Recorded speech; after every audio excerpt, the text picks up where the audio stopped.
Bueno, primero que nada, como siempre, gracias, ¿no? Nuevamente por la oportunidad, ¿no? Por supuesto, a la gente de mi oficina, ¿no? Que gestó esto y lo facilita. Y bueno, por supuesto, ¿no? A todos los que se suman acá poniendo su atención, su oreja y sus ganas. Así que bueno, la idea es seguir como la charla de la anterior vez, que en la previa, bueno, habíamos visto el caso de IG Farben, que era una de las tres compañías que fue juzgada en Nuremberg. Y bueno, ahora simplemente es la continuación con otras dos compañías que también tuvieron su propio juicio cada una. Y bueno, de manera similar a la anterior, la idea es un poco repasar la historia de las mismas desde el punto de vista de la historia postal social, ¿no? Así que avanza, Henry, por favor.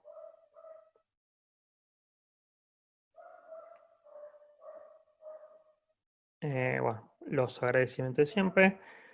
Lo que decía recién, hoy el foco va a ser la compañía Friedrich Krupp AG y Friedrich Flick KG, que en ambos casos eran dos compañías metalúrgicas, ¿no? Y de la industria del carbón, que, bueno, por la propia naturaleza, ¿no? de su industria, fueron cruciales para el rearme alemán y el mantenerlos, por supuesto, durante la propia guerra. Y como ya hemos visto con IG Farben, estas también cometieron sus propios crímenes cada una. Así que bueno, ahora vamos a ir un poco repasando toda esa cuestión. Siguiente.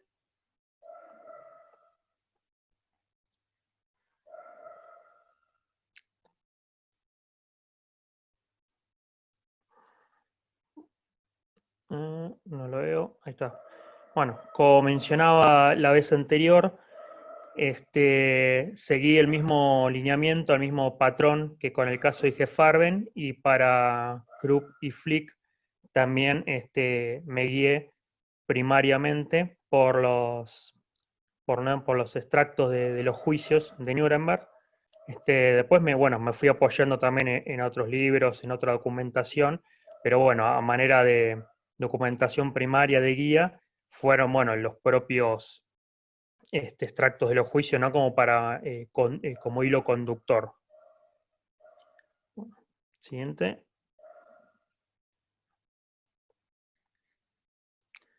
Así que, bueno, la idea ahora es empezar, bueno, por Krupp, que, como mencionaba recién, es una compañía metalúrgica con base en la ciudad de Essen, bueno, y ha producido, bueno, acero, artillería, cañones, barcos, tanques y cuanta arma se les ocurra en los últimos 400 años. Elijan una guerra en la que haya participado Alemania en los últimos 400 años y de seguro Krupp participó proveyendo armas.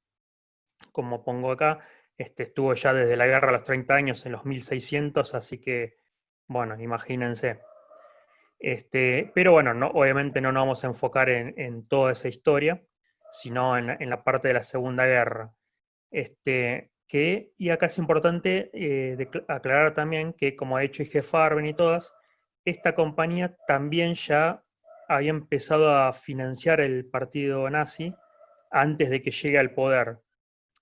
Claramente estas personas, bueno, vieron que el futuro de Alemania estaba por allí y bueno, fue una inversión para ellos, que bueno, apoyaron el partido y por supuesto, cuando Hitler ascendió al poder, bueno, hubo devolución de favores y les garantizaron enormes contratos del gobierno y bueno, ahí se aliaron.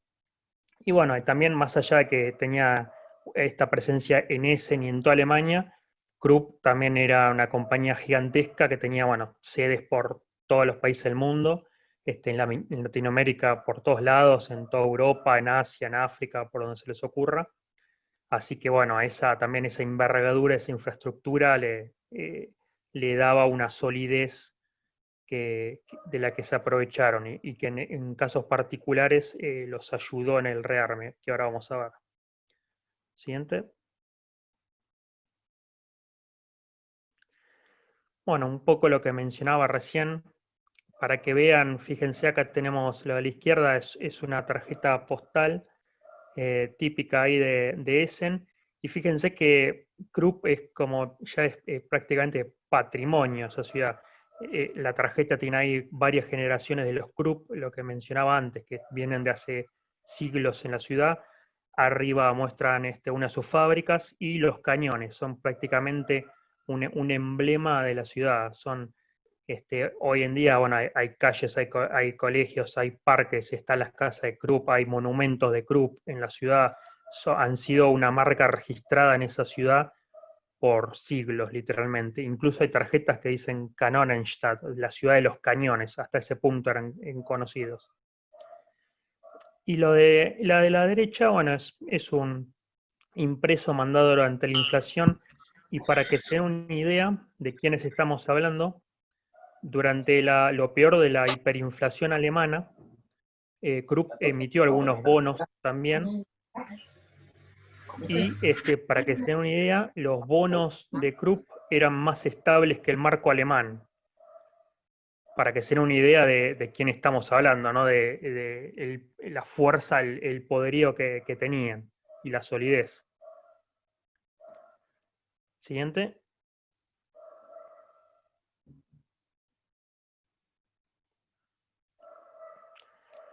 Y bueno, entonces, acá llegamos un poco como habíamos visto con IG Farben, que una vez que Hitler y el partido nazi llegaron al poder, inmediatamente empezaron con la idea del rearme de Alemania, violando, bueno, lo impuesto por el Tratado de Versalles después de la Primera Guerra. Y Krupp empezó inicialmente en secreto, los primeros años, luego, bueno, abiertamente, sin disimulo, a enfocar, bueno, cada una de sus fábricas en algún fin específico, ¿no? Enfocado en esta futura guerra. Por ejemplo, bueno, la Gustav Fabrik, una de las fábricas que tiene en Essen, se dedicó, bueno, a la producción masiva de armas y vehículos militares, ya desde el 35. Y acá abajo, ese extracto blanco es algo importante porque, por ejemplo, inicialmente, los primeros años, 33, 34, todavía, digamos, los nazis no se animaban a mostrar abiertamente el rearme, para, bueno, no manifestarse tan tempranamente eso y mostrarlo a los ojos del mundo. Y violar tan alevosamente el Tratado de Versalles. Entonces, ¿qué hicieron? Acá es donde entraba en juego lo que mencionamos de que Krupp y todo era una empresa global y que tenía sedes en todos lados. Porque en los primeros años, 33, 34, empezaron la fabricación de armas y todo esto, pero en las sedes que tenían en países vecinos.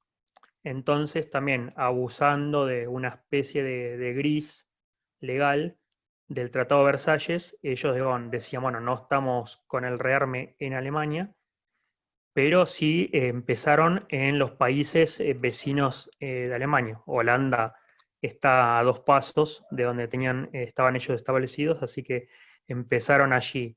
Así que bueno, esa era la importancia de todos los otros países donde Krupp tenía sede. Luego sí, ya después del 35 empezaron abiertamente por todo el país sin el más mínimo disimulo.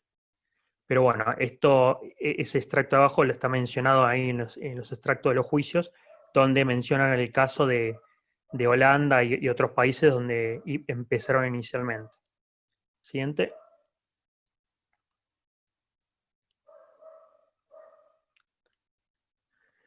Bueno, un poco lo que decía recién, que en el caso de Krupp es bastante notorio cómo empezaron a enfocar y a prepararse para empujar a Alemania hacia la guerra, porque cada una de sus fábricas tuvo un uso súper específico. Por ejemplo, recién la anterior que hemos visto se había usado para, bueno, vehículos militares, armas pequeñas y todo. Acá la Grusenberg también, que es la carta que se ve a la derecha, a la izquierda, perdón, esa fábrica se orientó también a la fabricación de armas de pequeño porte, y el paquete que se ve a la derecha es un lindo paquete registrado y expreso y con el franqueo mecánico de Krupp, de la fábrica que dice Friedrich Alfred Hütte, que también fabricaba, por ejemplo, bueno, explosivos, también armas de pequeño porte y otras cosas. Entonces, bueno, es interesante cómo se empieza, digamos, específicamente cada una a especializar en algo para, digamos, optimizar al máximo la preparación para la guerra. Siguiente. Bueno, otros ejemplos. Estaba lo que se ve a la izquierda, es de la fábrica de Krupp, Fred Krupp, Germania Werft, en Kiel, en la que por su ubicación natural en Kiel, el puerto, se dedicó a la fabricación de submarinos, barcos de distintos portes y todo eso. Por supuesto, ya fabricaban barcos todo desde antes, pero por ejemplo esta fábrica fue la primera en fabricar un submarino desde 1918. Empezaron ahí en esta Germania Werft, también de Krupp. Y bueno, lo de la derecha es otra carta mandada ahí con el franqueo mecánico de Fred Krupp, su fábrica, la Gustal Fabrik, que era la que fabricaba las armas de pequeño porte y esas cuestiones. Siguiente.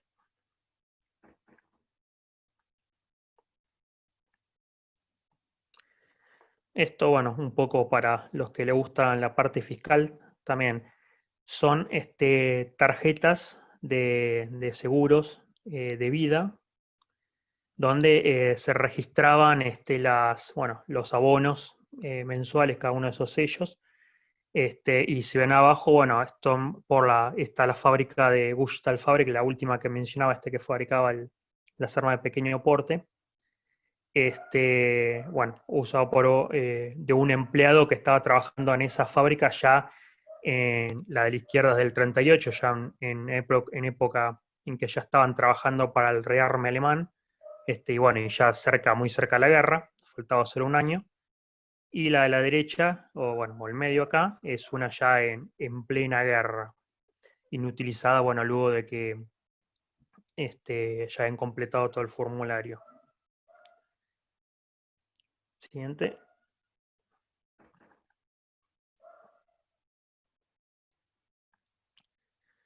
Y acá empezamos entonces, digamos, ya vimos también un poco quién era Krupp, a qué se dedicaba, cómo empezó con el rearme primero en países vecinos, luego en la propia Alemania, cómo enfocó cada una de sus compañías en una producción específica en camino a la guerra. Y bueno, ahora llegamos a la propia guerra en sí, y donde vemos los distintos crímenes que cometieron, por los que luego se los acusó en Nuremberg, ¿no? Y por lo cual tuvieron su juicio propio. El primer crimen por los que se los acusa, que está mencionado ahí en las transcripciones de los juicios, es por el saqueo de zonas ocupadas. Que bueno, en este caso, con Igefarben se había dado con la anexión de los Sudetes y eso, acá se dio con la invasión de Francia, cuando anexaron a Alsacia en 1940. Y allí, bueno, luego de la invasión, se tomó, el gobierno alemán tomó posesión de una compañía que bueno, se llamaba Alsatian Corporation for Mechanical Construction, y se la dieron a Krupp. Se la dieron, digamos, en compensación de los daños que él había recibido en la fábrica de la Gustad Fabrik, esta que mencionamos varias veces, que se dedicaba a la fabricación de armas de pequeño porte y eso. bueno, había sufrido daños por los bombardeos, y bueno, a cambio, en compensación, le dieron esta fábrica que mencionaba antes de Alsacia a Krupp, y bueno, la rebautizaron Elmag, que significa el Sächsische Maschinenbau, y bueno, enfocaron la producción de esa compañía en la producción de vehículos militares. Y entonces, digamos, en este caso el crimen no solo fue el tomar, digamos, esa compañía, el apropiarse de la compañía, sino que fueron más allá aún. Y cuando los aliados ya estaban avanzando, digamos, cercando a Alemania en el 44, cuando ya estaban cerca de liberar Francia, bueno, Krupp y los alemanes que estaban allí, bueno, se dieron cuenta que la suerte ya estaba echada y evacuaron esa planta y desmontaron un montón de maquinaria y se la llevaron, un total de 55 máquinas, así que bueno, también se los acusó por ese robo, ¿no? O sea, tanto por la apropiación de la compañía en sí cuando invadieron Francia, como por luego saquearla y llevarse muchísima de esta maquinaria cuando ya vieron que la suerte estaba echada en Francia. Entonces, acá tenemos, bueno, esta carta que está mandada, bueno, por alguien de la compañía, luego de haber sido tomada por Krupp y renombrada como Elmag, el Sächsische Maschinenbau, bueno, dirigida hacia Francia. Y bueno, como decía antes, me busqué eso, alguna evidencia de este caso que se menciona concretamente en las transcripciones de los juicios, habla en particular de esta compañía. Y bueno, esta pieza circuló justamente luego de que la empresa fue tomada por Krupp y rebautizada. Y bueno, esta es una carta ahí simple al exterior, con el puerto 25 Fene, y atrás, bueno, tiene la censura de Frankfurt. Y un gomígrafo de la compañía y el dorso que con ese nombre nuevo, el Sächsische Maschinenbau. Siguiente. Esto, por ejemplo, estas son unas cartas originales que yo tengo de uno de los directores de esta compañía, luego García Tomada. Este, Acá es donde, por ejemplo, yo, si recuerdan, en anteriores charlas les mencionaba que la historia postal social, por ahí, bueno, permite la inclusión de algunas piezas que por ahí no son postales, siempre y cuando, bueno, tengan alguna relación clara, ¿no? con el tema, por supuesto. Entonces, bueno, esta es una de las poquitas cosas que tengo que no son postales. Bueno, en definitiva es una carta. Esto faltará el sobre, pero es una carta. Bueno, escrita por uno de los directores, el director alemán, que se estableció para tomar el control de esta compañía, se llama Peter Dahlmer, que fue el que se hizo cargo de esta compañía luego que la tomó Krupp ahí en Alsacia. Bueno, son simplemente unas cartas. La de la izquierda, bueno, habla algunas cosas de unas vacaciones y eso, y lo invitan, entre comillas, a la persona a unirse al el Deutsche Arbeitsfront, el Frente Alemán de Trabajo. Lo invitan con una cierta urgencia, digamos, ¿no? Una invitación que convenía no rechazar. Y bueno, en la otra carta simplemente se le escribe a un director del Reichsbank por una tontería, saludando por un cumpleaños y la contestación.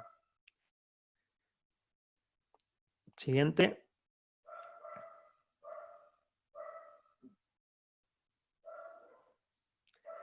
Bueno, siguiendo con el tema el crimen de los saqueos en zonas ocupadas,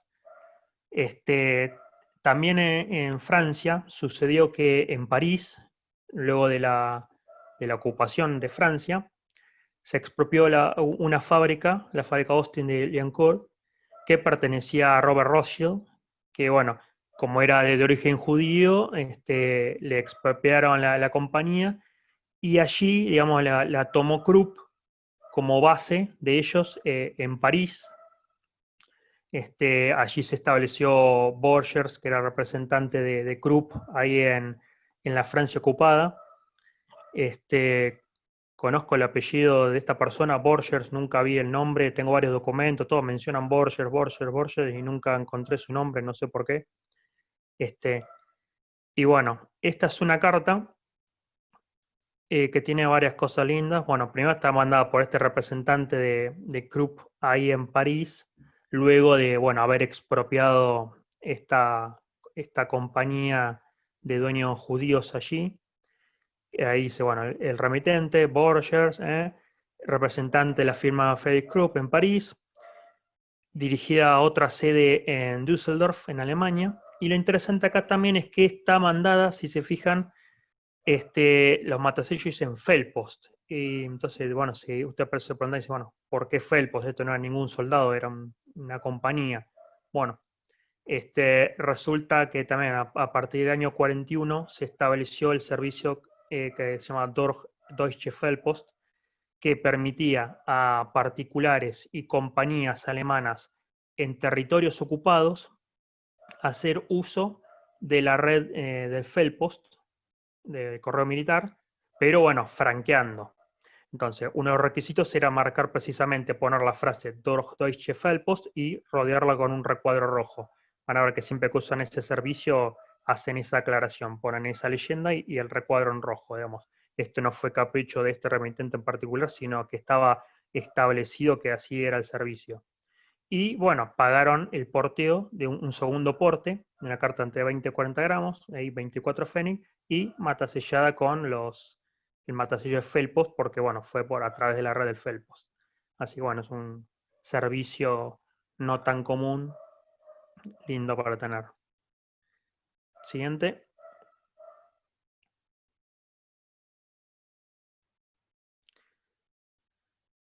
Bueno, un poco también, recién vimos saqueo, digamos, con la invasión de Francia. Lo mismo pasó también con la anexión de los Sudetes en el 38 y en los años subsiguientes ahí en Bohemia-Moravia y toda esa parte, que, bueno, aprovechó, bueno, obviamente Krupp con esas anexiones, absorbieron cerca del 60% de la industria pesada de Checoslovaquia. Y entre ellas cayó la fábrica de Skoda, que aún hoy existe, los autos Skoda. Bueno, varias de sus fábricas estaban en las zonas anexadas de los Sudetes.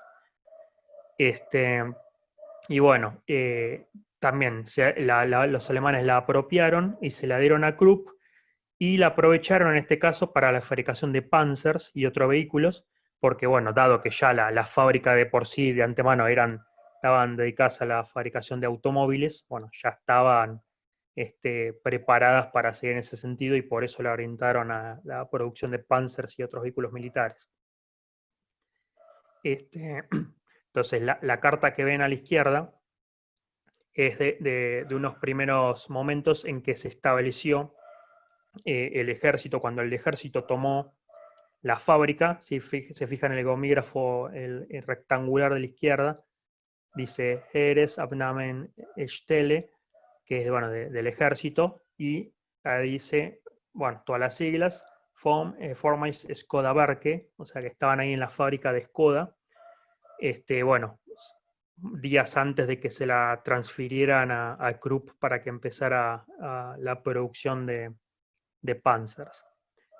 Y la carta que ven a la izquierda, perdón, a la derecha, es de, bueno, otra compañía de, bueno, de dueños judíos también, lamentablemente, que se las expropiaron, se llamaba Decimal, que estaba, bueno, con base en Bremen, y que también ya desde antes que se las quitaran, ya fabricaban barcos y todo, y bueno, continuaron con eso luego de, de otorgársela a Krupp, y bueno, continuaron con la producción de barcos y todo, apoyando, digamos, la producción que ya tenía lugar en la fábrica de Kiel.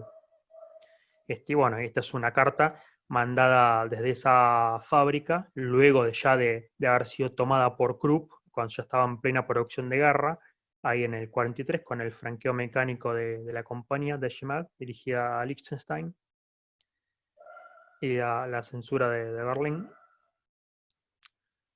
No, de Colonia, creo, perdón. Y bueno, siguiente.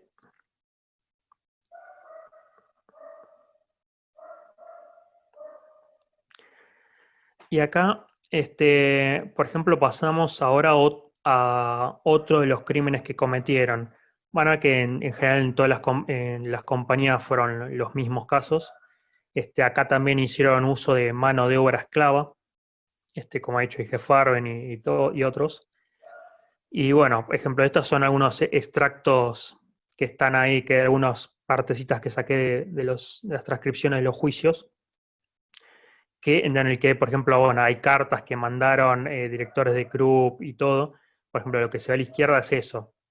Es una carta de uno de los acusados, en la que plantean la necesidad de más trabajadores y dice que, bueno, han pedido alrededor de 2.000 trabajadores extranjeros inmediatamente, y luego 1.000 más, y que tienen que, bueno, empezar a analizar dónde los van a acomodar, y por eso el parrafito abajo que dice, bueno, que un número suficiente de barracas se deben construir para albergar a por lo menos a 3.000 trabajadores.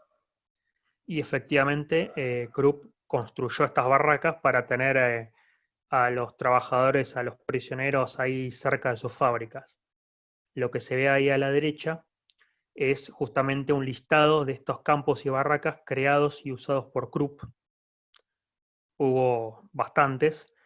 La mayoría tenía entre 500 y 1.000 trabajadores, ahí prisioneros. Había de los más diversos orígenes, había de Francia, de Rusia, de Italia, prisioneros de guerra rusos, holandeses, bueno, había un poco de todos lados, checos. Y bueno, ahí verán que remarqué uno que dice Sultrecamp 2, que fue uno de los más chiquitos, que albergó nada más que 200 prisioneros de guerra rusos, y hubo algunos pocos franceses también. Entonces, bueno, acá quería mostrarles eso, que ya en las transcripciones de los juicios están listados estas barracas, estos campos que creó Krupp, con buenos detalles, o sea, quiénes estaban ahí, cuántos y todo. Siguiente.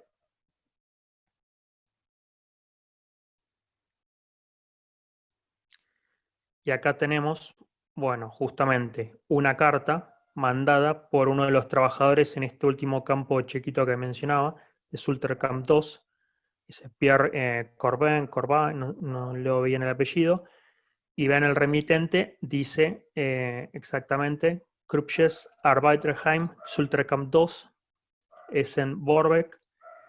Y bueno, esta es muy interesante no solo por el origen, que es de estas barracas que albergaban muy, muy poquitos prisioneros. Y bueno, es una linda carta expresa a Francia, al exterior. Y bueno, pasó primero por la censura de Frankfurt, que tiene ahí adelante la marca de paso. Seguramente el censor fue el que corrigió atrás la dirección que habían puesto Borbeck y pusieron Essenberge-Borbeck. Y fue, bueno, en tren hasta la Gare del Est, la estación del Este en París, que tiene ahí esa marca ondulada que se ve ahí abajo a la izquierda en la imagen de la derecha. Y luego al llegar a París siguió por vía neumática hasta Rue du Pain, que era la estación 80. Por eso, bueno, le escribió en el 80 ahí en crayón en el frente. Y bueno, llegó, ahí tiene la recepción en el dorso, Rue du Pain, París 80, la estación, que pues bueno, yo me fijé en el mapa, justamente estaba ahí a 3, 4 cuadras del destino acá que se menciona ahí en la dirección.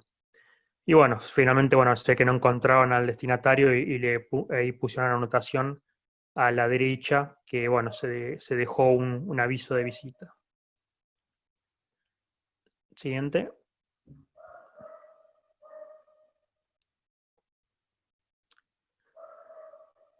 Acá tenemos otro de esas barracas, una que se llamaba Schmemmannstraße.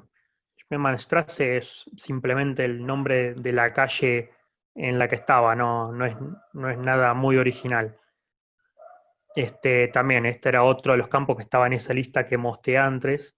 Este, y bueno, lo que se ve a la izquierda es una carta mandada desde Francia, desde Bruges de Cher, ahí en diciembre del 42, y está dirigida a un trabajador francés internado allí en el Schumannstrasse. Fíjense que, bueno, tiene ahí Mr. Dolet Raymond, número 379, como siempre, barraca 7, habitación o cámara 4, Krupsches Arbeiterheim Schumannstrasse, en Altenese. Y lo de la derecha es una carta enviada desde esa barraca. Si ven la carta, si van a decir qué fea carta, y yo mismo voy a estar de acuerdo. La carta es muy fea, pero es muy rara. Cuando mirás de dónde salió el campo, atrás tiene este gomígrafo que se ve abajo chiquitito, que dice Krupschers Arbeiterheim Schmemmannstrasse. Así que bueno, esta es una carta enviada por un internado allí, en esas barracas de Krupp. También, bueno, dirigida ahí a su madre patria, habrá escrito algún pariente o algo. Y bueno, está lindo que tiene el gomígrafo de ahí de la barraca en el dorso. Son también muy, muy raras y inusuales de encontrar estas simplemente por los pocos prisioneros que había allí. Y encima muchas de estas barracas, como estaban en las ciudades y todo, y estaban justamente en una ciudad que era súper industrial como Essen, sufrió muchísimos bombardeos, así que, bueno, los pobres prisioneros estos tuvieron que soportar montones de daños y bombardeos. Hubo muchas de esta barraca que sufrieron daños por los bombardeos aliados y gente que murió por los bombardeos aliados. Siguiente. Y acá llegamos a otro crimen de los que se los acusó, parecido a Farben, que fue la tortura y el asesinato de prisioneros. Acá también, bueno, ¿qué pasó? Hubo en el 43, Krupp tenía, bueno, algunas fábricas en Francia, y bueno, como pasó por otros lados, empezaron a necesitar mano de obra, y se seleccionaron 200 mujeres de Auschwitz y se las enviaron al campo de concentración de Natzweiler-Struthof, que estaba cerca de una de las fábricas de Krupp allí en Francia. Simplemente, bueno, las trasladaron simplemente para ir de un campo al otro, para que estén a mano de Krupp y, bueno, que las usaran de mano de obra en la fábrica que tenéis ahí cerca de este campo de concentración. Y bueno, acá encontré este paquete, es una encomienda dirigida a una de estas mujeres, un paquete urgente. Si ven ahí el destinatario, dice Grossmingel Emil, bueno, el número, como siempre, el prisionero, todo, el bloque y todo, in Natzweiler Concentration Lager, bueno, el campo de concentración. Así que bueno, fue justo un paquete dirigido a una de estas mujeres que bueno, tuvo esta desgraciada suerte de salir de Auschwitz solo para ir a este otro campo y que la usaran de mano de obra. Siguiente.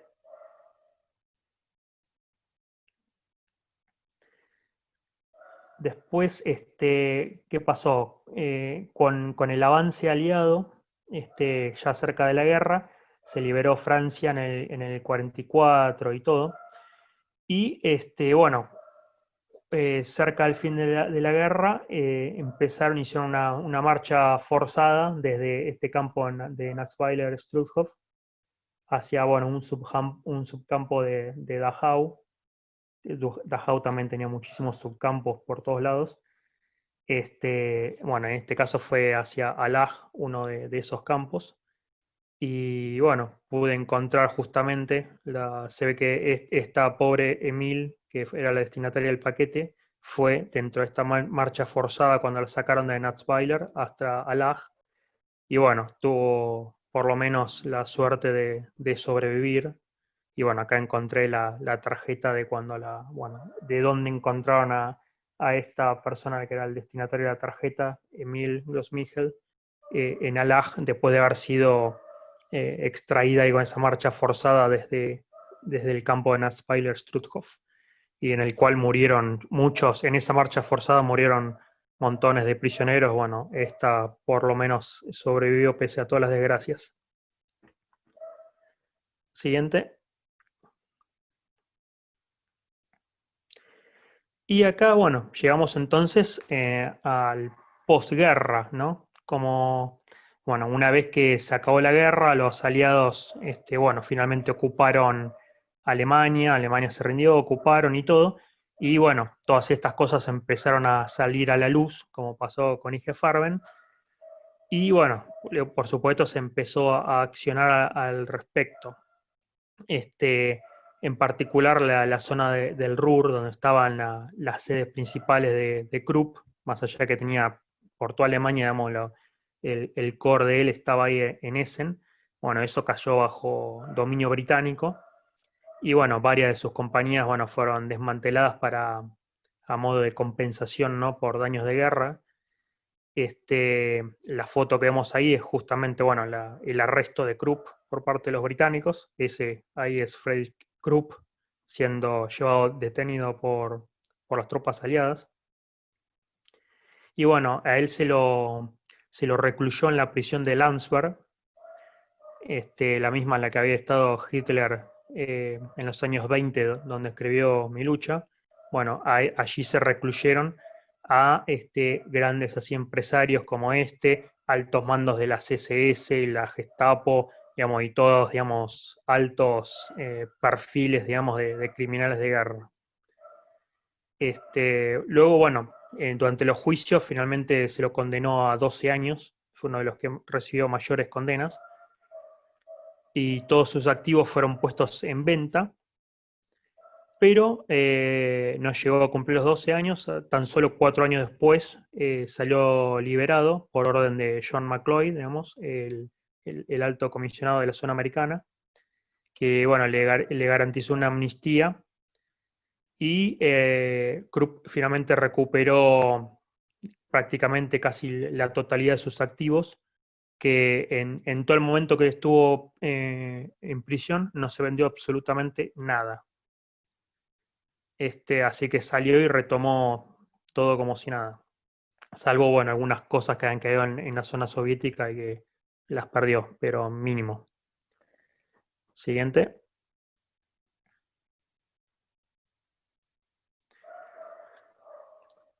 Y bueno, acá ahí pongo un poco también un extracto de otro documento desclasificado que tengo, que hicieron posguerra, donde menciona, bueno, directamente el título lo dice todo, Krupp como un problema. Donde habla, el documento es larguísimo, tiene cientos de hojas. No, obviamente no puedo entrar en todo ese detalle, pero bueno, habla sobre precisamente la actitud y la peligrosidad de Krupp, que por lo que ya le decía, el historial que venía teniendo de que participó en cuanta guerra tuvo Alemania, proveyendo, y que incluso después del 18, después del fin de la Primera Guerra, ya aún ahí entonces haya empezado a acomodar y a preparar toda su capacidad industrial para la producción de guerra a futuro. Así que digamos también, nada de esto fue improvisado, y por eso fue que bueno, luego financiaron a Hitler y todo, digamos, todo era un círculo que le cerraba a todo el mundo, a ellos y por supuesto a Hitler y a todo el mundo. Así que bueno, por eso acá se mencionaba a Krupp como un problema por toda esta orientación. Y acá abajo, bueno, tenemos ahí un par de cartas ya de Krupp siendo, digamos, posguerra, donde también se había creado de manera similar con el hecho con IG Farben, un grupo de control de Krupp, que, bueno, intervino las compañías, y las supervisaba y controlaba. Algunas las cerraron, otras, bueno, las mantuvieron para, de alguna manera, que no muriera definitivamente la industria alemana, porque necesitaban reactivar. Así que bueno, ahí abajo en la de la izquierda ven que es una carta demandada por la Gustav Fabrik, que ya habíamos hablado varias veces, que bueno, la producción, de más es decir, que la producción de armamento, ¿no? De armas pequeñas cesó de inmediato, pero bueno, empezaron a fabricar a orientar la fábrica para ayudar a la reconstrucción de Alemania. Y bueno, ven que tiene ahí el franqueo mecánico desnazificado, ya le removieron las águilas, el Deutsches Reich y todo. Y la de la derecha también ya, digamos, con nuevos diseños de los franqueos mecánicos, ya dejando de lado todos los símbolos que vinculaban con el nazismo. Siguiente.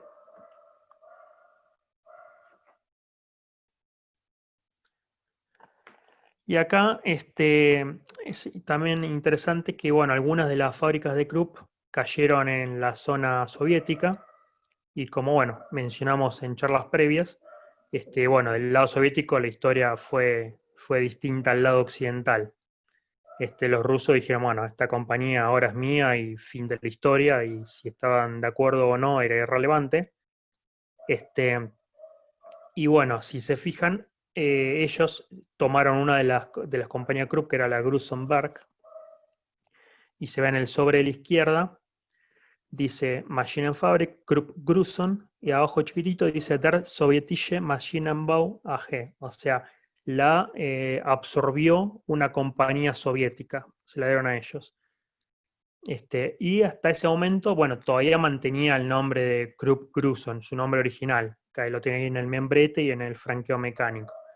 Pero bueno, poco después la renombraron a esa compañía como Ernst Thälmann, que era, bueno, un alemán del Partido Comunista que había sido arrestado por la Gestapo y asesinado en Buchenwald por orden personal de Hitler.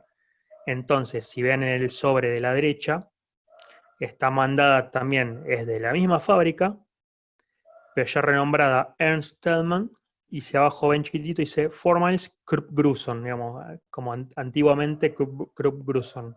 Entonces, y está, bueno, en el membrete y en el franqueo mecánico, que también lo actualizaron con este nuevo nombre que le dieron, digamos, en honor a este mártir comunista, digámosle, que bueno, Ernst Thälmann, bajo Vormals Krupp Gruson. Bueno, entonces se puede ver esa transición de esta compañía, como eh, digamos, sovietizaron, digámosle. Siguiente.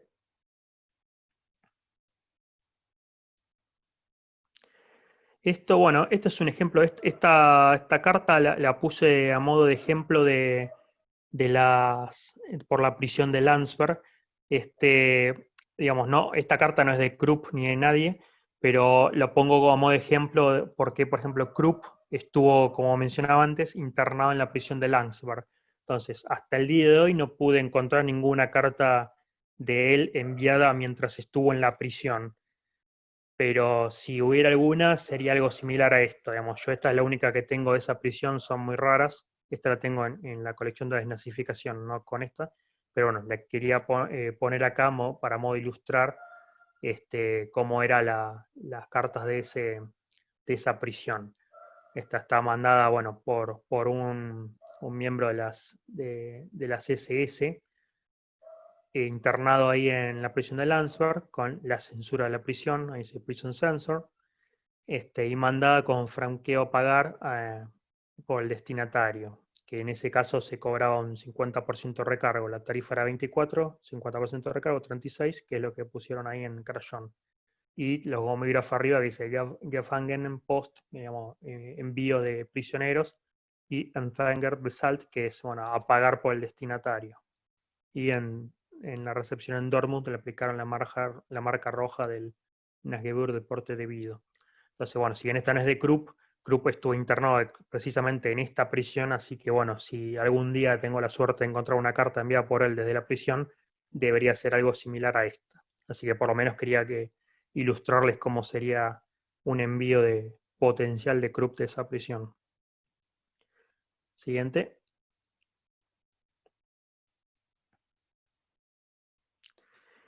Y bueno, ahora pasamos a Flick, que era la otra compañía que mencionaba. que bueno, de manera parecida a Krupp, también era una industria metalúrgica, ¿no? Y el carbón, también en la misma zona del Ruhr, aunque también, bueno, como todas, también tenían sedes, ¿no? Por toda Alemania. Esta, bueno, no tenía tan largo historial como Krupp, pero sí ya había estado desde la Primera Guerra fabricando armas. Y una vez más fue otra compañía que apoyó financieramente, ¿no? El ascenso de Hitler. Y que incluso, bueno, fíjense, llegó hasta el punto de negociar en forma encubierta varias cuestiones en nombre del rey alemán para simplemente a cambio de recuperar compañías en zonas cedidas a Polonia, porque luego de la Primera Guerra, bueno, Alemania perdió zonas, Flick en su momento, que era mucho más pequeño, había perdido algunas compañías ahí, y bueno, esta persona vio la oportunidad, se apoyó en Hitler, lo ayudó, y cuando creció, bueno, participó ahí en negociaciones para recuperar algunas de esas compañías que le había perdido. Y bueno, esta compañía si bien, digamos, no era pequeña, en comparación a IG Farben y Krupp, sí, digamos, era mucho más chica. Tenía una jurisdicción, digámosle, mayormente solo dentro de Alemania y algunas pocas compañías menores en países vecinos. Así que comparativamente era mucho, mucho menor a las otras dos compañías. Y bueno, por eso mismo también es mucho más difícil de encontrar material de esta compañía, digamos. Debo tener 20, 22 piezas de esta compañía frente a las otras que tengo cientos. Y acá, bueno, acá puse que se ve al costado, es un documento desclasificado que conseguí del gobierno aliado, donde estaban estudiando el complejo de Flick, y bueno, me sirvió muchísimo porque, bueno, como les decía recién, como era una compañía mucho más pequeña, menos conocida y todo, me estaba costando un montón encontrar información al respecto, digamos, no era como las otras que eran compañías globales y había mucha más información.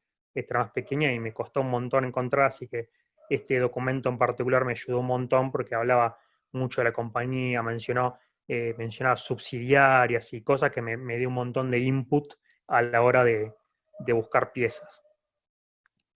Siguiente.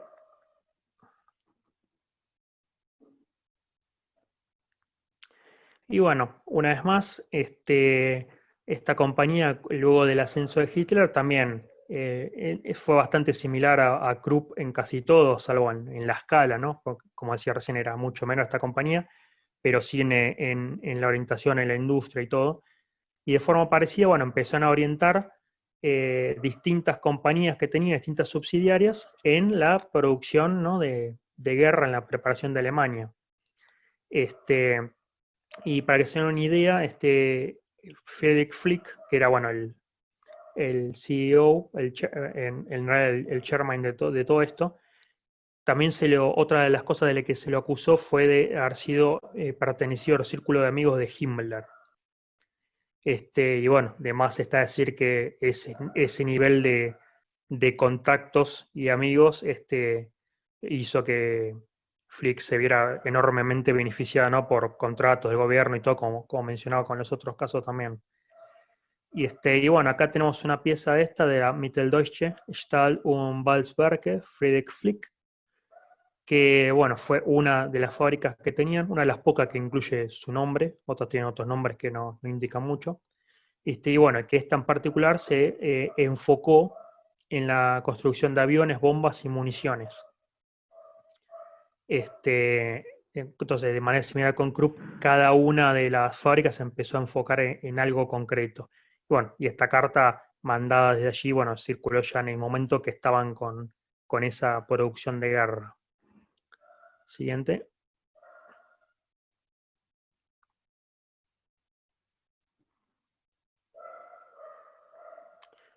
Bueno, esta es otra subsidiaria. El nombre no indica mucho. Esa que se ve en el franqueo mecánico WKK son las iniciales de Westfälische Kohlenkontor, que era bueno, una minera de carbón que pertenecía también a Flick, por supuesto, y que, bueno, por supuesto, se dedicó esto a la extracción del carbón, ¿no? Y prepararlo para lo que era la producción de combustible sintético, este, como, bueno, como hacía IG Farben en su momento, en mucha menor escala, pero también con esa orientación, ¿no? De la producción esta de la extracción del carbón para orientarla en la producción de combustible sintético, para no depender de importar carbón ni nada ahora que estaban en guerra. Y bueno, esta es una carta enviada, bueno, de esa compañía que se dedicó a esto. Siguiente.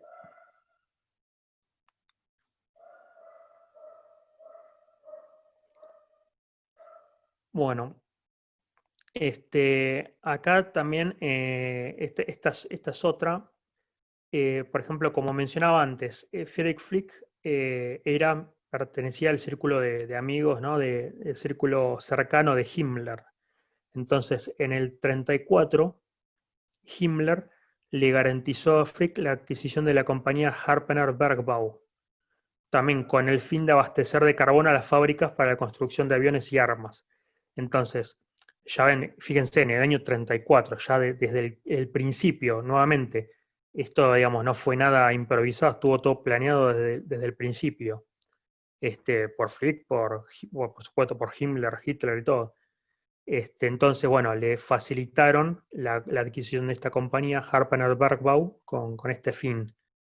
Y bueno, esta es una carta, es un papel de negocios, que hay con una combinación simpática del franqueo mecánico por 7 Pfennig y el agregado de un sello de un Pfennig para llegar a la tarifa correcta de 8 para papel de negocios doméstico. Y bueno, está dirigida a esta fábrica de Flick, Harpanak Bargbau, ahí en Dortmund.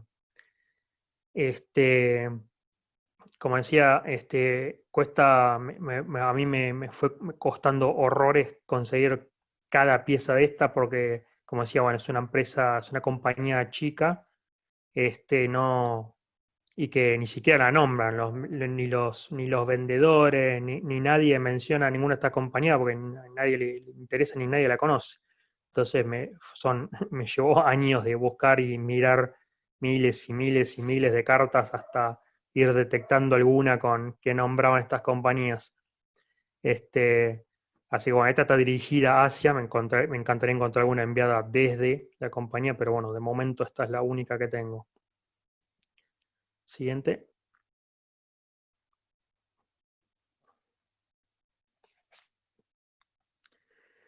Y bueno, una vez más, otro de los crímenes por los que se los acusó a ellos, una vez que empezó la guerra y todo, fue otra vez el saqueo de zonas ocupadas. Y acá también se dio luego la invasión en Francia. En el caso de Krupp había sido en Alsacia, pero en este caso de Flick se dio en Lorena, digamos, la otra provincia que terminó anexando a Alemania. Y bueno, allí tomaron esta compañía, no, bueno, les debo mi francés, Société Lorraine des Aciéries de Romba, eh, seguramente alguno lo sabrá pronunciar como corresponde, este, que incluso, bueno, su director cuando vio que ya la iba a perder quiso volar los hornos y arruinarla, pero lamentablemente fracasó.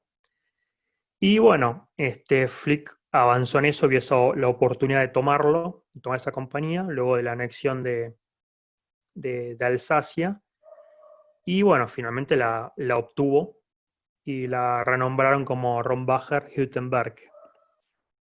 Y acá abajo también puse algunas de las transcripciones de los juicios donde menciona precisamente estos crímenes, y ya aclara que dice, por ejemplo, ya para junio del 40, incluso antes de la rendición de Francia, Flick ya estaba planificando la toma de esas plantas en Lorena. Incluso, bueno, hay registros, hay cartas de reuniones privadas donde se discutían todos estos asuntos. Incluso, bueno, como decía antes, como esta persona tenía contactos, digamos, en absolutamente lo más alto, digamos, con Hitler y Himmler y primera mano, bueno, por supuesto, además de decir que le concedieron todo lo que quería. Y el fragmento de la derecha, bueno, habla puntualmente de esta fábrica, de la Société de Aciéries de esta. Y bueno, acá abajo dice Flick operó bueno, esas propiedades a través de una compañía formada para este propósito, Rombacher Hüttenberge. Y lo que menciona abajo dice, bueno, la adquisición de esta planta en Rombas fue el resultado, bueno, de una planificación de Flick y, bueno, otros de sus directores y eso, y constantes esfuerzos hechos por ellos, influenciando el gobierno, incluyendo, bueno, a Goering, Funk y, bueno, personajes muy altos. Entonces, para que se note, bueno, que esto fue súper planeado, no fue ninguna casualidad ni nada. Siguiente.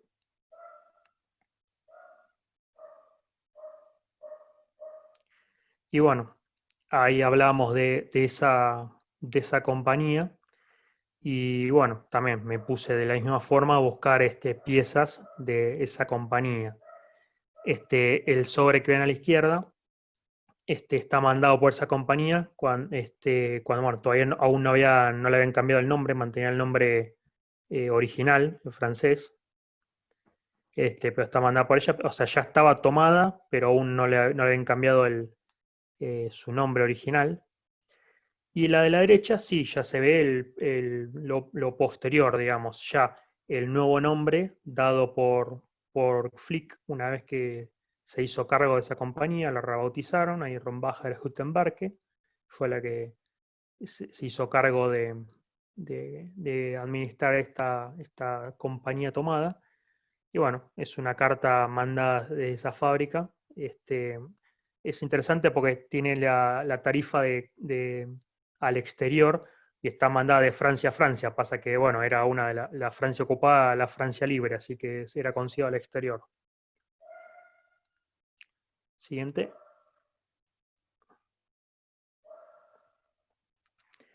Y una vez más, como los otros casos, también se les acusó por el uso de mano de obra esclava.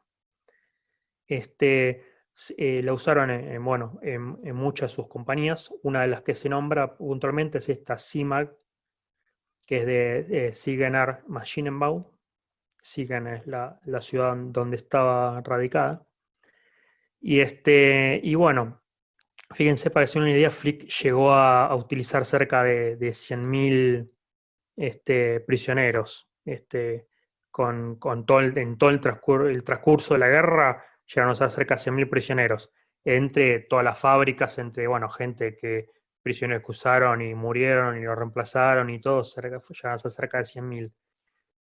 Y acá abajo lo que ahí se ve a la izquierda chiquito, abajo, habla también una transcripción ahí de los juicios donde menciona puntualmente de esta fábrica y dice, bueno, la evidencia respecto a bueno, este asunto, ¿no? De la causa de la que están hablando, establece claramente que bueno, se usó en mano de obra de trabajadores civiles extranjeros, prisioneros de guerra y prisioneros de campo de concentración, que fueron bueno, empleados en alguna de las plantas de Flick y también algunos trabajadores extranjeros y algunos prisioneros de guerra en CIMAG, esta compañía.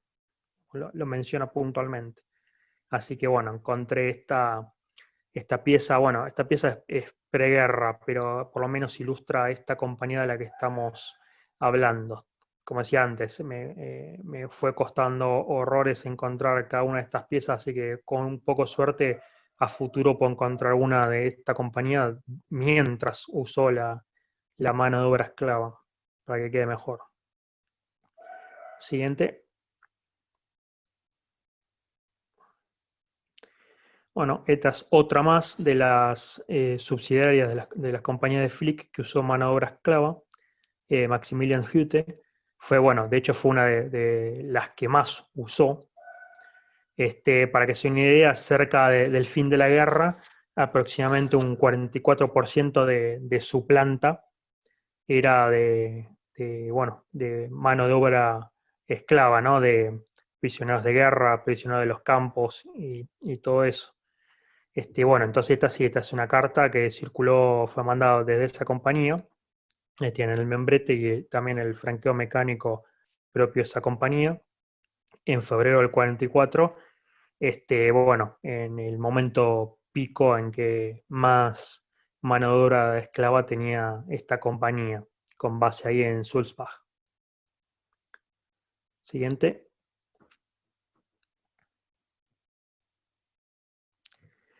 Y bueno, una vez más, como pasó con todas, luego del triunfo aliado y la ocupación de Alemania, también el caso de Flick saltó a la luz como todos los demás.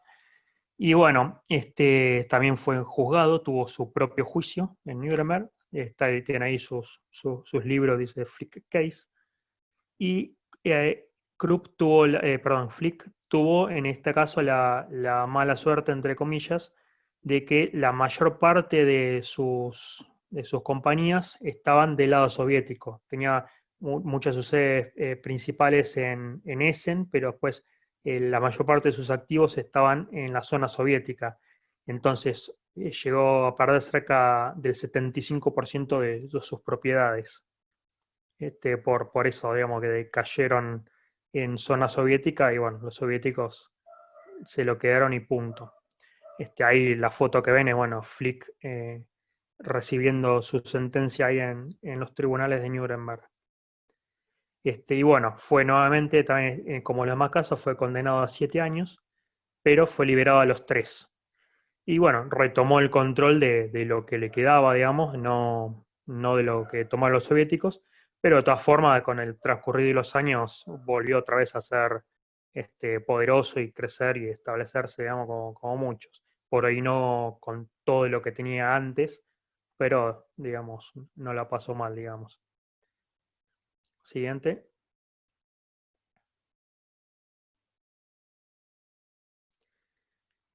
Y bueno, acá, si ven, como mencionaba recién, la mayoría de sus compañías, muchas cayeron del lado soviético. Y bueno, como ya hemos mencionado en los casos previos, los soviéticos le quitaron todo y fin de la historia, ¿no? Sin muchas vueltas. Entonces, la que ven a la izquierda es otra carta mandada por esta compañía que decíamos antes, Maximilian Hütte, que era la que más mano de obra esclava había usado, pero bueno, ya postguerra y ya bajo dominio soviético. Así bueno, es una carta registrada mandada de esa compañía y con el franqueo mecánico propio hacia Múnich. Y lo de la derecha es una subsidiaria de esta Maximilian Hütte, que estaba en la ciudad de Unterwellenborn, en Turingia, que se llama Max Hütte, Unterwellenborn. Y si ven acá, tanto el membrete abajo a la izquierda como el franqueo mecánico ya están actualizados, dicen BEV Max Hütte Unterwellenborn.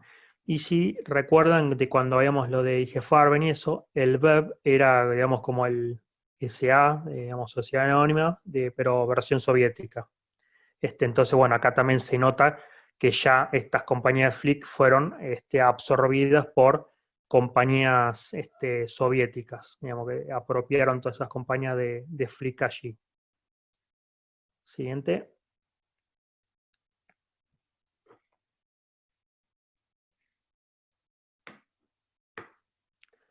Bueno, otros casos más. Rurgas, la que se ve a la izquierda, esa en particular estaba en Essen, o sea, en la zona británica. Entonces, bueno, primero fue intervenida por los británicos, y luego esta en particular fue adquirida por Höchst, que era una de las ex miembros de IG Farben, fue adquirida por ellos, bueno, mientras Flick todavía estaba recluido. Y la derecha, bueno, es otra más que cayó en zona soviética. Fíjense que siempre tienen el característico ese BEV. Era, bueno, Steinkollenberg, que era otra dedicada a la industria del carbón, que pertenecía a Flick en la ciudad de Plutz. Y bueno, una vez más también fue apropiada por los soviéticos que se la regalaron, digamos, a una compañía soviética. Siguiente. Y acá yo quiero mostrar también, a mí siempre, dije lo mismo con la desnazificación, siempre me gusta mostrar la excepción a mi propia colección. ¿A qué me refiero con esto? Simplemente mostrar un pequeño pantallazo de que también hubo otras compañías que cometieron crímenes de guerra, pero que no fueron juzgadas. Por eso de alguna manera es la excepción, digamos. Entonces, acá muestro algunas, estas, Hermann Göring Berke, Siemens, Siemens la conocen todos, Hazard otra, Gustav Berke. Así que bueno, vamos, simplemente voy a mostrar unas poquitas cosas de eso como para ver. Siguiente. Como mencionaba recién, bueno, la primera, Hermann Göring Berke, también fue otro conglomerado, este, que bueno, se formó en el 37 y una parte pertenecía al Estado y otra parte a Krupp. Fíjense que, digamos, estos monstruos estaban por todos lados. Y para que se den una idea, en el 41 llegó a ser la compañía más grande del mundo, porque también estas iban absorbiendo otras compañías por Alemania, por las zonas ocupadas, todo. Y bueno, simplemente por eso, digamos, de apropiarse de todo, llegan a ser la compañía más grande del mundo. Y como pasó con otras, con la anexión de Francia, en particular en Lorena, también se expropiaron algunas compañías, en particular en Lorena, esta de Wendel et Cie, que bueno, la apropiaron, expulsaron a los dueños y la renombraron Hütten-Verwaltung Westmark. Y bueno, entonces busqué yo una pieza enviada desde allí. Encontré esta luego de haber sido tomada por la Reichswerke Hermann Göring y ya rebautizada con Hütten-Verwaltung Westmark, ahí en Lorena. Y bueno, y esta compañía no fue juzgada en Nuremberg, no pasó nada. Se disolvió luego pero no sufrieron ninguna consecuencia. Siguiente.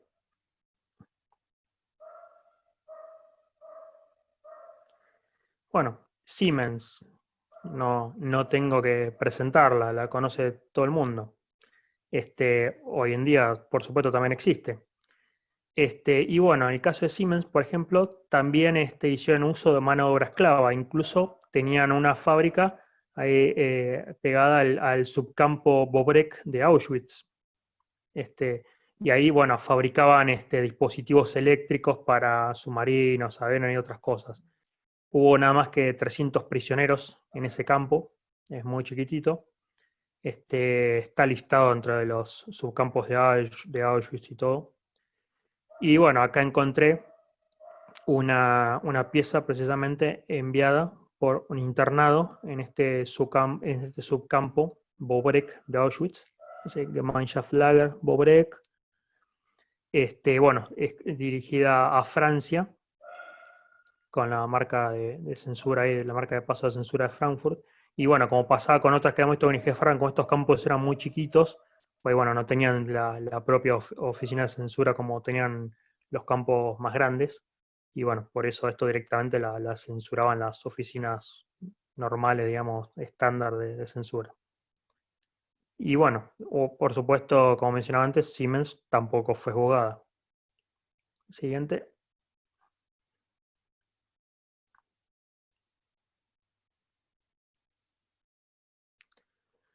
Bueno, Hasag era otra compañía. Hasag viene de Hugo Schneider AG. Y bueno, fue una compañía también que fabricaba armas de pequeño porte.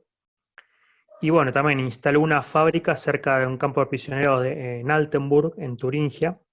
Y bueno, se proveía de mano de obra de dicho campo. Y para que se una idea, bueno, este campo y otro proveyeron alrededor de 13.000 prisioneros a Hasag, mayormente a esa compañía, a esa fábrica que tenía ahí cerca y a otras cercanas. Entonces, bueno, acá tengo es un paquete, una encomienda, un boletín de expedición desde Radom, en la Polonia ocupada, dirigido a, fija exactamente, bueno, a Altenburg, a este campo ahí que dice de Hasag, Deutschland, y con el número, bueno, del prisionero, la barraca número 55, la cámara 21, todo, digamos, a un internado en ese campo que proveía a esta compañía de Hasag. Y bueno, una vez más, tampoco fue juzgado. Siguiente.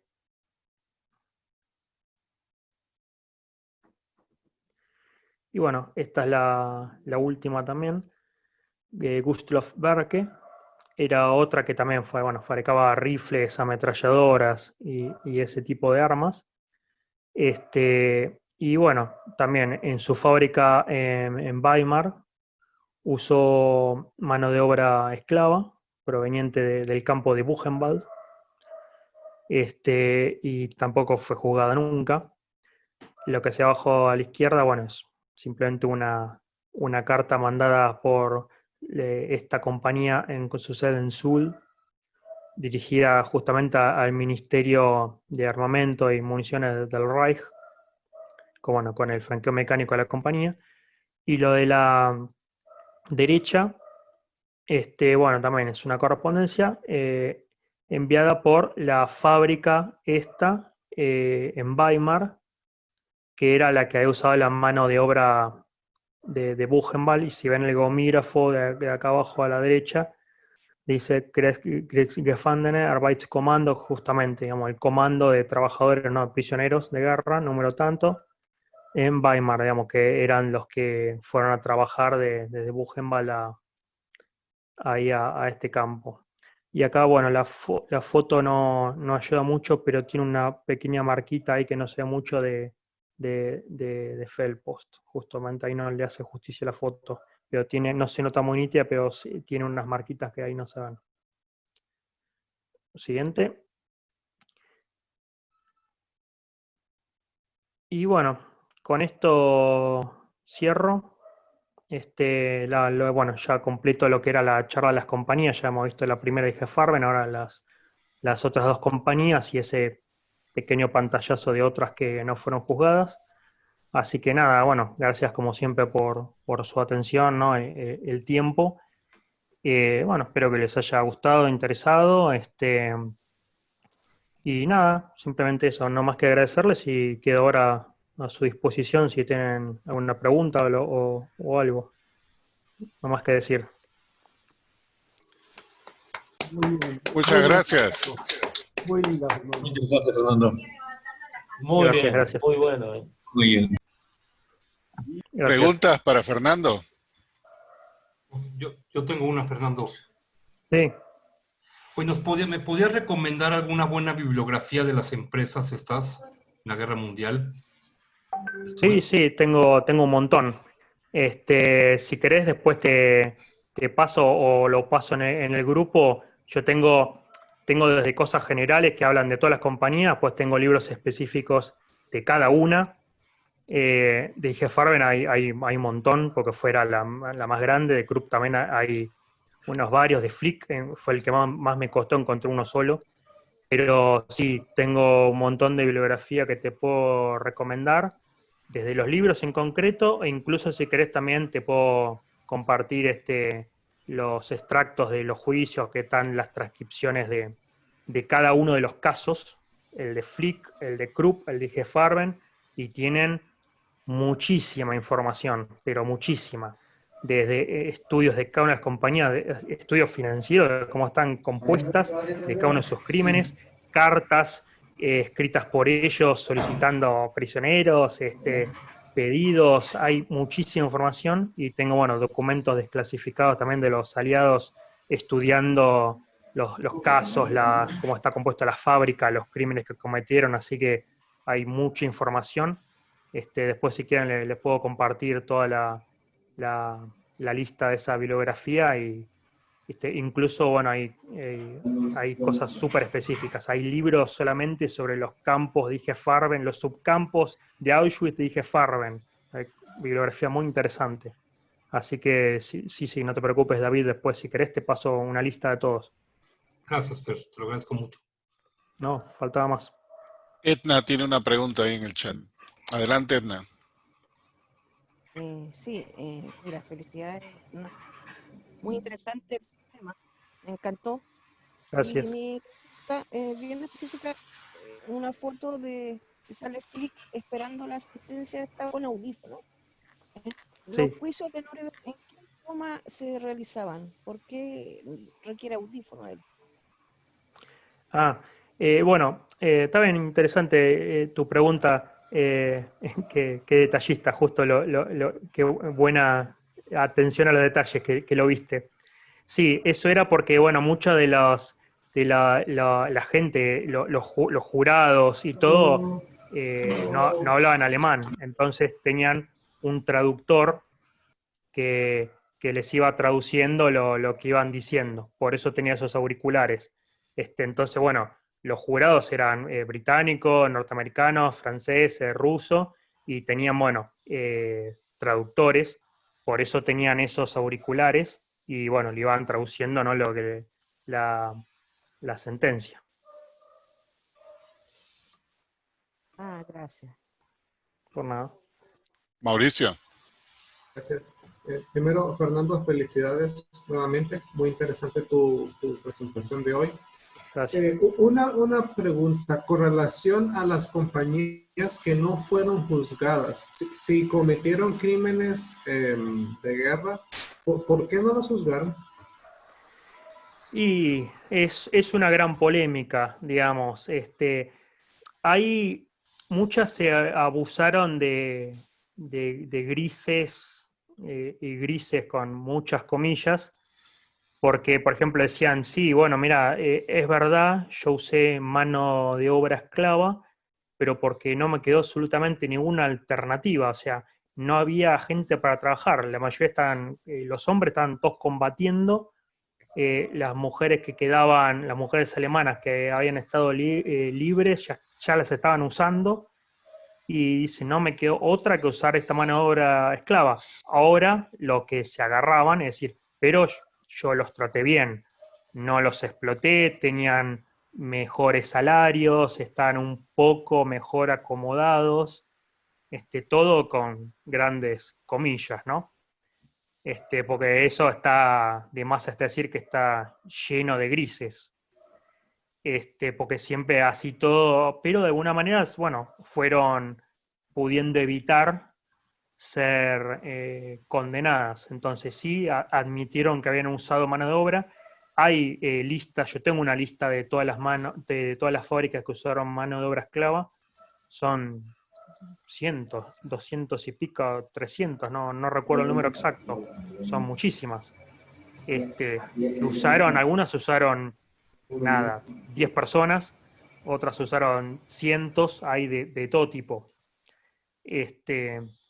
Y muchas adujeron eso, así, mirá, sí, es verdad, yo lo usé, fue la única alternativa que tuve, era eso o cerrar, y bueno, hubo gente que testificó que sí se los trató bien, que tenían salarios relativamente justos, siempre eran inferiores a los de los alemanes y todo, pero no la pasaban tan mal, se los trataba mejor, entonces con esos argumentos y esos grises pudieron evitar el juicio, pero bueno, luego con el transcurrido de los años y aún hoy en día a veces siguen apareciendo polémicas y testimonios en concreto de que tal persona en tal fábrica de Siemens sí sufrió abuso y cosas así. Bueno, empezaron a aparecer así cositas polémicas, pero bueno, supieron sortear, digamos, la situación en el momento más candente, digamos, cuando estaban ahí en el posguerra los primeros años y bueno, y no fueron juzgadas. Gracias. Bueno, Alexander. sí. Fernando, ¿qué tal? Muchas felicitaciones por la charla, muy interesante. Estos dos grupos eran conglomerados sumamente grandes, enormes, vos lo dijiste que a nivel mundial. Fueron enviados a juicio los presidentes de las juntas directivas, principales dueños. ¿Qué pasó con los demás accionistas, los demás directores, los gerentes, los jefes de división, los capataces que trataban mal a los empleados? ¿Para ellos hubo juicio, acusaciones? Bueno, muy interesante tu pregunta. Ahí la respuesta es compleja porque hubo un abanico gigante digamos, de opciones ahí en esas situaciones. Sí, bueno, como acabas de decir vos, los altos mandos, digamos, todo el board de directores y todo fueron los que fueron juzgados como criminales de guerra. Después ha pasado que algunos jefes de algunas plantas, por ejemplo, específicas, también por ahí estuvieron en prisión, por ahí no fueron condenados como criminales de guerra, pero sí tuvieron un juicio penal, civil penal, digamos. Entonces, por ahí tuvieron algunos años de prisión, algún par de meses. Cuando eran casos puntuales, decir, bueno, en esta fábrica que se usó mano de obra esclava, bueno, el jefe de esa fábrica también fue en prisión. Porque, por ejemplo, todas estas compañías tenían 10 millones de sedes por todos lados, compañías, y no usaron mano de obra en el 100%, digamos, mano de obra esclava en el 100%. Entonces, hubo muchos que eran, sí, jefe de una sede que no usó nada de mano de obra, entonces, bueno, no pasó nada con ellos. A lo sumo, bueno, tuvieron que pasar por el proceso de desnazificación y se los investigó y todo como a todo el mundo, pero no sufrieron consecuencias. Otros, como mencionaba antes, que sí, eran los que estaban a cargo de las fábricas puntuales, que fueron las que usaron mano de obra o las que cometieron abusos, bueno, en esos casos sí, fueron a prisión, o en el caso de IG Farben, por ejemplo, sí, algunos de ellos, los que estaban a cargo de la fábrica de Buna dentro de Auschwitz, ese también fue condenado como criminal de guerra. Y después, digamos, figuras menores, como algún capataz de una compañía y eso, o de una fábrica específica, también por ahí fueron arrestados y condenados unos pocos meses, cosas así, y no mucho más, pero como criminales de guerra puntualmente, solo los más altos mandos. Después, como vos al principio mencionabas, decís, bueno, como eran compañías globales, digamos, acá estamos hablando mayormente de lo que sucedió en Alemania. Después, en las otras sedes que tenían por el mundo, fue, bueno, variando país a país, digamos, ¿no? De acuerdo a las leyes de cada país. Pero en muchos fueron intervenidas por el gobierno, apropiadas. Por ejemplo, en el caso de Latinoamérica, sé que en septiembre del 45 se ha hecho un congreso en Washington, donde fueron todos los países de Latinoamérica, y bueno, acordaron precisamente medidas a tomar respecto a estas cuestiones, de erradicar los vestigios que quedaban del nazismo y todo, donde estas compañías caían.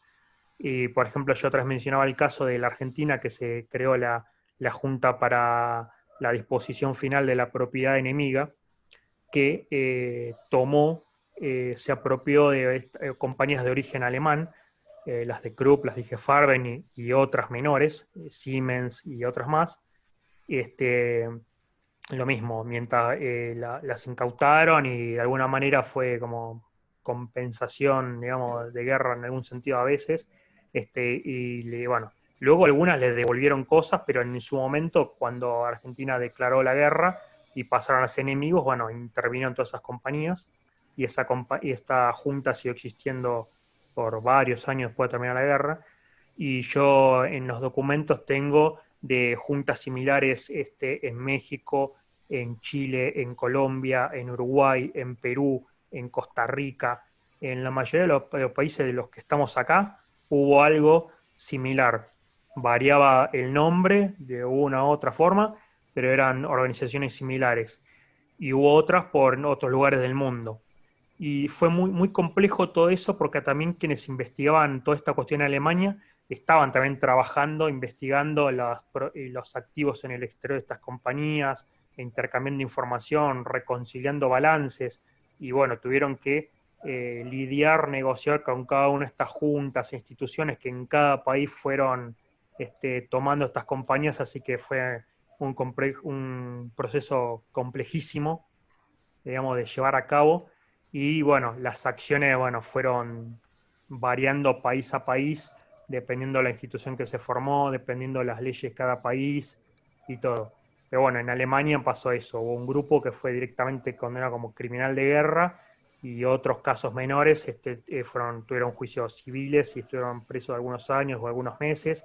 Otros fueron inhabilitados para tomar posiciones altas en compañías o ocupar cargos de gobierno o ser funcionario de algún tipo.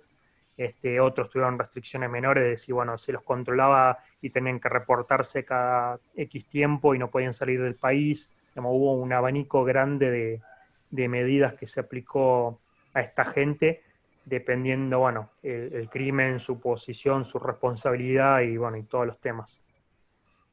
No sé si respondí tu pregunta. Muy bien. Gracias. No, por nada. Fernando, yo tengo una pregunta más general. En los Sí. sobres hay algunos que se muestra esa marca circular A mayúscula y la E. ¿Eso Sí. es una censura específica? ¿Qué significa? Y si hay más variedad, hay variedad de letras, ¿cómo es eso? Bueno, muy buena tu pregunta. Exactamente. La A es de Auslandsprüfstelle, que es como oficina de censura para el exterior. Entonces, eran las que iban tomando la correspondencia al exterior y las verificaban. En el caso de la A, eran marca de paso, o sea, pues, bueno, la habían dejado circular la censura, pues ahí no la abrieron, que Ajá. en esos casos pues ahí no tenía una faja o algo. Y la letra chiquita, la A es de eso, de Auslandsprüfstelle. Y la letra chiquita identifica la oficina. En el caso ese, la E significa Frankfurt. Ok. Después estaba la B, que es Berlín, la C, que era Colonia, después estaba la X, que es París, la O en Oslo, porque también tenía no solo en Alemania, había oficinas de censura en las zonas ocupadas también. La T de Trondheim en Noruega, la K en Copenhague, en Dinamarca. Entonces, siempre que tiene esa marca con la A son marcas de paso de la censura. Y la letra chiquita te permite identificar cuál oficina en concreto es la que lo censuró. Y digamos, Ok. eso no era aleatorio. Cada oficina tenía un cierto grupo de países que censuraba. Y bueno, toda la correspondencia que se dirigía, no sé, a países escandinavos, la tomaba, no sé, Oslo. Toda la que se dirigía a Sudamérica, la tomaba tal otra oficina, digamos. Se repartían, digamos, tenía como cada una su jurisdicción. Y esos detalles también de la letra que identifica a la oficina de censura, lo puedes ver también un montón de veces en las fajas, en otros Sí. gomígrafos y gomígrafos que también tienen esa letra. Te dice la E, la B, la C, la A, que era de Königsberg, que era para todo lo que venía de los países del Báltico. Entonces, de esta manera vos vas sabiendo cuál oficina de censura fue la que tomó esa correspondencia. Gracias, buena información. ¿Y tú tienes algún documento, algo que liste todos esos? Porque yo he visto estos en sobres de Perú. Y bueno, casi todos con la E, pero ahora que mencionas otro, me parece haber visto algún otro también. Quizás entró por otro lugar o algo. Sí, seguramente hay otros. Sí, tengo documentación de eso. Hay mucha bibliografía de censuras alemanas. Creo que lo más completo y moderno últimamente es un libro de Horst Landmann. Me podrá corregir a Andy, que también conoce mucho más que yo de esto. Creo que es el libro más actualizado. Igual hay otros, hay muchísimos. Y la censura alemana es un campo gigantesco. O sea, podés hacer un exhibit de 8 marcos de una sola oficina de censura. Wow. Es un campo fascinante y enorme. Es muy complejo. Y sí, hay por suerte mucha bibliografía de esta, pues sí que también les paso ahí algunos nombres y eso. Y si quieren alguna fotito, algo así rápido que puedan usar para identificar esta letra es esta oficina, esta letra es esta oficina, algo así a mano para chequear rápido. Ok, Eso después si quieren les comparto. gracias. No, por nada. ¿Alguna otra pregunta o comentario? Alexander. De nuevo, gracias. Los CEO, Krupp y Flick fueron condenados a cierto número de años a estar en prisión. Sí. Salieron a los pocos años.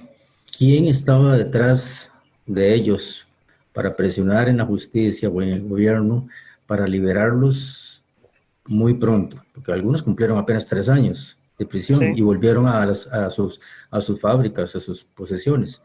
¿Quién era el lobista que estaba detrás de ellos? Y bueno, bueno, tu pregunta también, la respuesta es compleja. No te puedo decir una persona fue decir, bueno, fue esta. Hubo interés, hubo desde gente alemanes, porque por ejemplo en un momento, los primeros años, digamos, el gobierno aliado tuvo un control férreo de todo. Pero bueno, luego se dieron cuenta que tenían que empezar a apoyarse en los alemanes para reactivar todo y de alguna manera gestionarlo, porque no, si no iba a ser imposible levantar a Alemania de vuelta. Entonces, en el 49 surgieron ahí, se creó definitivamente la Alemania federal y la Alemania democrática del lado soviético. Y los nuevos gobiernos, eso, si bien todavía los aliados siguen teniendo presencia y controlando a las nuevas Alemanias, ya los nuevos gobiernos alemanes también empezaron a meter presión para liberar a muchos de estos personajes, porque con ese argumento que sí, bueno, necesitaban de alguna manera reactivar la industria alemana para empezar a levantar el país, porque después de la guerra quedó despedazada Alemania, y todo el mundo, estaban todos los industriales importantes estaban arrestados, todos los altos mandos militares, políticos, jueces, también estaban todos presos. Entonces no había gente disponible para empezar a levantar a Alemania, digamos. No estaba así, había un montón de gente común, digamos, pero necesitaban gente con conocimiento, experiencia, poder, contactos, todo para empezar a levantar ese país que había quedado destrozado. Entonces empezaron, bueno, muchas partes del gobierno alemán, de los nuevos gobiernos alemanes, empezaron a empujar por eso.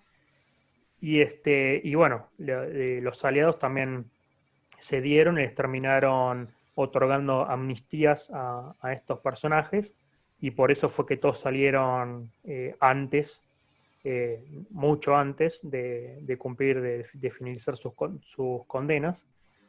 Y por supuesto con la enorme polémica que conllevó esto, ¿no? Porque muchas de las víctimas de esta gente seguía estando ahí, y por supuesto vieron esto y pusieron en el grito en el cielo como correspondía. Pero bueno, se dieron estos casos súper polémicos y aún hoy sigue generando ruido. Para que se den una idea, hoy en día, ay, se me fue el nombre de la ciudad, pero no me acuerdo, hay una ciudad, creo que era en Maxhütte-Haidorf, que es una pequeña ciudad donde tenía una sede Flick. Aún hoy existe una calle llamada Friedrich-Flick-Straße, aún hoy. Y ha habido hasta hace poco reclamos de por qué sigue existiendo una calle en honor a un criminal de guerra. Y aún así se votó que la calle siguiera. Hoy, esto pasó hace nada, un par de años. Y si se fijan en Google Maps hoy van a encontrar la calle Friedrich-Flick-Straße, existe hoy. Entonces causó mucha polémica. Gente, como decía, de los nuevos gobiernos alemanes empezó a meter presión para liberar a estos personajes porque necesitaban de alguna manera reactivar Alemania. Y no había gente disponible, estaban todos presos o imposibilitados de tomar roles públicos por las leyes de la desnazificación. Entonces no había con quién empezar a empujar estas cosas. Y fue en ese contexto y con esas presiones que se dieron estas liberaciones. Ok, gracias. No, por nada. ¿Algo adicional para Fernando? Algo adicional, solo para todos, les compartí más temprano, porque como dijo Fernando, de Club se encuentra mucha más información que de Flick. Les compartí en el chat de WhatsApp un noticiero británico sobre cuando se liberó al señor Krug, y dicen que él recuperó, bueno, como un noticiero inglés, el equivalente a 30 millones de libras, que poniéndolo aquí en la computadora, 30 millones de libras del 52 son más de 1.000 millones de dólares actuales. Así que, o sea, el señor salió muy bien parado después de todo esto. Sí, sí, ni hablar. Y no solo monetariamente, sino que en cuanto Con a todos poder, contacto y todo, porque Ujú. retomaron muchas de esas compañías y nuevamente empezaron a producir y a crecer y todo, digamos. Y tomaron posiciones claves, digamos. Por ejemplo, y cuando hablaba de IG Farben, el CEO que yo hablaba, Hermann Schmitz, cuando fue liberado, ocupó una posición en el board de directores del Reichsbank, y fue también director de Bayer y todo, digamos, no es que volvieron a cualquier pavada, volvieron a tomar posiciones importantísimas y poderosísimas, y por eso a los pocos años nuevamente eran de las personas más ricas e influyentes otra vez. Fueron los estrategas de la reconstrucción, pues, ¿no? Era el cerebro ¿Sí? que sabía cómo mover la economía nuevamente. Sí, sí, y fíjense que Krupp aún hoy existe, ahora está fusionada con ThyssenKrupp, pero bueno, la compañía perduró. Y bueno, las dije Farben ni se las tengo que nombrar. Bayer, Agfa, Basfon, mega compañías que hoy en día existen y las conoce todo el mundo. Ujú. Flick, no, bueno, Flick existió hasta los años 70 más o menos. Bueno, luego Flick falleció y sus hijos no continuaron, vendieron y se terminó desmantelando ese conglomerado. Fue el único de estas tres que desapareció y fue por ahí adquirido por otras compañías, pero las otras hoy en día existen, digamos. Así que por ahí ahora, cada vez que tomen una vallaspirina, la miren con otros ojos. Busquen a la competencia. Bueno, bueno, No, ¿Mm? sí, Tengo una última pregunta. adelante. Fernando, con respecto a los grupos automotrices BMW, Daimler, Benz y Porsche, ¿qué papel jugaron en la guerra y en el ascenso de Hitler? Está bien. Buena tu pregunta. Bueno, también en el ascenso de Hitler, esas en particular, no tanto, no las estudié tanto en detalle esas, pero no me consta que por ahí que hayan contribuido financieramente al partido, pero sí, cuando estalló la guerra, muchas de estas compañías orientaron sus producciones a la fabricación, por ejemplo, de vehículos militares, en particular las automotrices.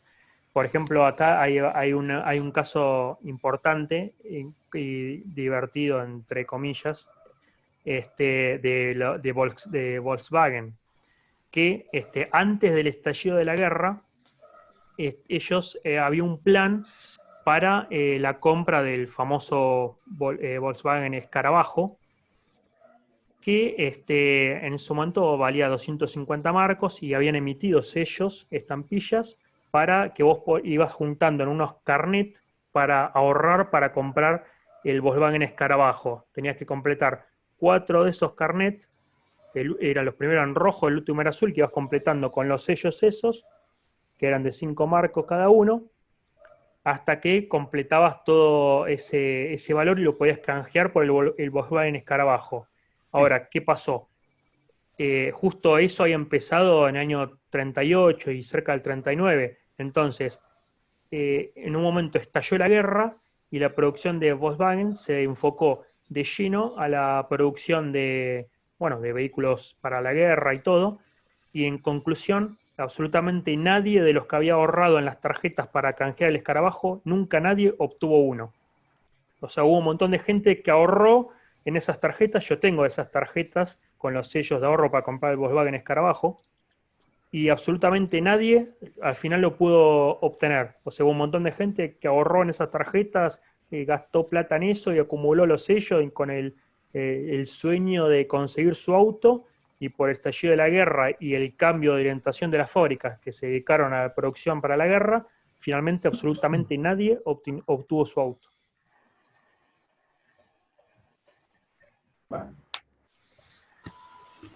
Interesante esa parte. Ujú. Bueno, con eso creo que nos quedamos hasta el día de mañana. Fernando, muchísimas gracias nuevamente. Gracias a ustedes por la paciencia y el interés. Y el día de mañana